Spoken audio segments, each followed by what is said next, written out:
All right, so now to wrap up this episode, we are going to get into my top five and worst five NFL rankings after week number 10.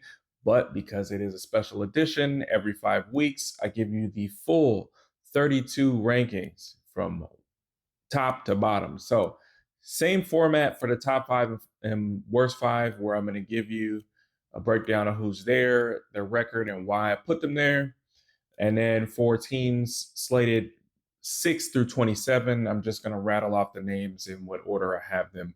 So, yeah, here we go. So, starting off the top five at number one, I got to go with the Los Angeles Rams. The Rams are 7-2. They look like the best team in the league to me. They, week after week, look dominant.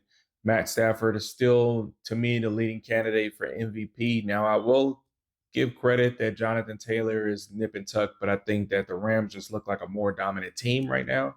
So that's why I would lean towards Stafford beating Jonathan Taylor for MVP. Then coming in at number two, a surprise. They were surprised last week when I had them at three, but they got a huge win. I had to bump them up. That is the New England Patriots. That's right. The Patriots are 8-2. Like I mentioned in my picks, they went on the road where they are undefeated this season, and they beat a tough Tampa Bay team and, got the job done. And for a majority of the game, they were winning pretty handily. So even though the final score was a one-score win, they clearly showed that they were the better team. At number three, I got to go with the Seattle Seahawks. The Seahawks are 7-2. As I mentioned in my picks, they were the only pick that I got right this week. So thank you to Seahawks and Seahawks fans for making sure I didn't finish with an over for picks. Like I said, they completely dominated the game against Arizona.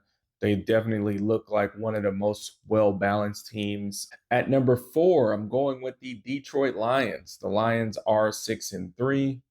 The Lions had some change this week where Dan Campbell decided that he was going to take over play calling duties, and they looked like they've been most explosive they've been all season. And then rounding out the top five, still going with the Tampa Bay Buccaneers. They are 6-3. Yes, they did lose this week, but they lost to another top team. And if you look at this top five, two of their three losses are against teams that are in this top five. And one of their wins is to against a team that's above them in this top five. So I think, in terms of their overall wins and losses, who they've played, who they've lost to, I think they have the most quality losses